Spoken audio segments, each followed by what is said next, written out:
नमस्कार दोस्तों, आपका हमारे YouTube चैनल पर हार्दिक स्वागत है। आज हम आपको करंट अफेयर्स पढ़ाएंगे। करंट अफेयर्स का योगदान तो आप जानते ही हैं, हर प्रतियोगी परीक्षा में करंट अफेयर्स से क्वेश्चन आते हैं। तो आइए पहला क्वेश्चन करंट अफेयर्स का देखते हैं।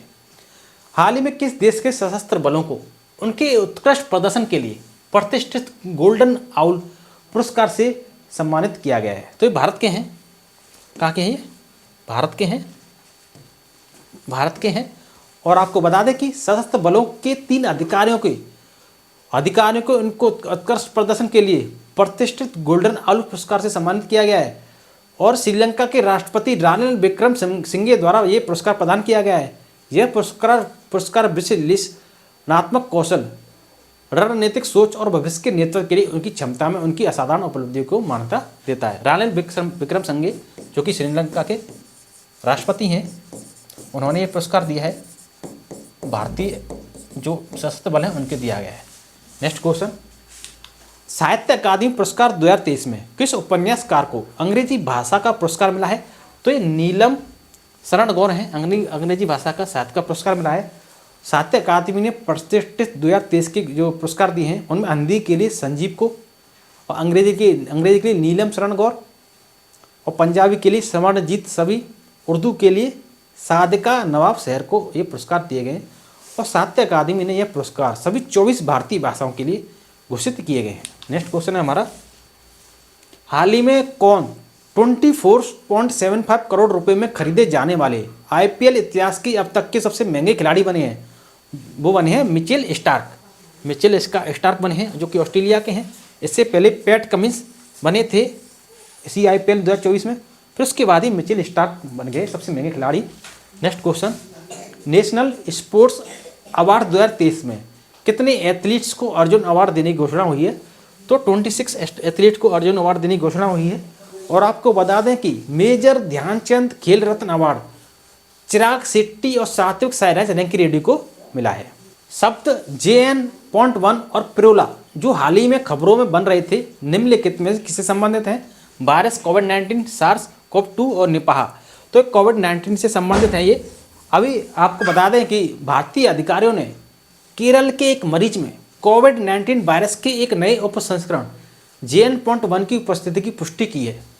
ओमिक्रॉन वेरिएंट के जीनोटाइप के रूप में नामित JN.1 उप वेरिएंट BA.2.86 स्ट्रेन से निकटता से संबंधित है, जिसे प्रोला भी कहा जाता है। JN.1 की पहचान शुरुआत में जनवरी 2023 में संयुक्त राज्य अमेरिका और चीन के जीनोमिक निगरानी डेटा के आधार पर की गई है। तो ये USA और चीन में की गई थी शुरुआत में इसकी पहचान। अब ये JN.1 और प्रोला केरल में दस्तक दी है इसने, केरल में। नेक्स्ट क्वेश्चन, गेलेफू विशेष प्रशासनिक क्षेत्र जो हाल ही में खबरों में था, किस देश में स्थित है? तो ये भूटान में स्थित है, भूटान में। और भूटान के राजा जिग्मे खेसर नामग्याल वांगचुक ने हाल ही में भारतीय सीमा के पास 1000 वर्ग किलोमीटर मेगा सिटी परियोजना गेलेफू विशेष प्रशासन क्षेत्र की योजना का अनावरण किया है। और $4.5 बिलियन की इस परियोजना का लक्ष्य दक्षिणी सीमावर्ती शहर गेलेफू को एक आर्थिक केंद्र में बदलना है और व्यापार और निवेश को बढ़ावा देने के लिए भारत के साथ कनेक्टिविटी का लाभ उठाने की भूटान की महत्वाकांक्षा को यह संकेत देता है। हाल ही में cotton corporation of India CCI Bharat में कपास के लिए न्यूनतम समर्थन मूल्य संचालन शुरू करने के लिए खबरों में था। तो भारतीय कपास निगम का मुख्यालय कहाँ है? तो भारतीय कपास निगम का मुख्यालय मुंबई में है। सुल्तान हैतम बिन तारिक जो हाल ही में भारत की राजकीय यात्रा पर थे, किस देश की सुल्तान और प्रधानमंत्री हैं? तो ये ओमान के सुल्तान और प्रधानमंत्री हैं। नेक्स्ट क्वेश्चन, हाल ही में G7 देशों ने किस देश के हीरो को अपने बाजारों में प्रवेश को रोकने की योजना बनाई है? तो रूस के जी राष्ट्र देशों ने रूस के हीरो को अपने देश में जो आयात करने पर प्रतिबंध लगा दिया है। 1 जनवरी 2024 से सीधे रूस से कच्ची हीरो के आयात पर G7 देशों ने प्रतिबंध लगा दिया है। प्रतिवर्ष दुनिया भर में अंतर्राष्ट्रीय प्रवासी दिवस किस तारीख को मनाया जाता है? तो अंतर्राष्ट्रीय प्रवासी दिवस 18 दिसंबर को मनाया जाता है। स्वरवेद महामंदिर जो विश्व का सबसे बड़ा ध्यान केंद्र है का हाल ही में उद्घाटन किया गया है। यह किस शहर में स्थित है? तो यह वाराणसी में स्थित है और इसकी आधारशिला प्रधानमंत्री मोदी जी ने रखी गई है, जो कि दुनिया का सबसे बड़ा ध्यान केंद्र माना जाता है। यह भव्य 7 मंजिला अधिरचना एक समय में ध्यान के लिए 20,000 लोगों को समायोजित कर सकती है। इसके आंतरिक भाग में दीवारों, स्तंभों, छतों पर स्वर वेद के श्लोक उकेरे गए हैं। किस क्रिकेट टीम ने पुरुष अंडर 19 एशिया कप 2023 का खिताब जीता है? तो बांग्लादेश ने जीता है। किस क्रिकेट टीम ने विजय हजारे ट्रॉफी 2023 का खिताब जीता है? तो विजय हजारे ट्रॉफी का खिताब हरियाणा की टीम ने जीता है। घरेलू श्रृंखला है भारतीय की। हाल ही में किसे COP28 शिखर सम्मेलन में गेम चेंजिंग इनोवेटर अवार्ड मिला है? तो डॉक्टर अतुल शाह को मिला है। हूती विद्रोही जो हाल ही में खबरों में रहे, किस देश से संबंध रखते हैं?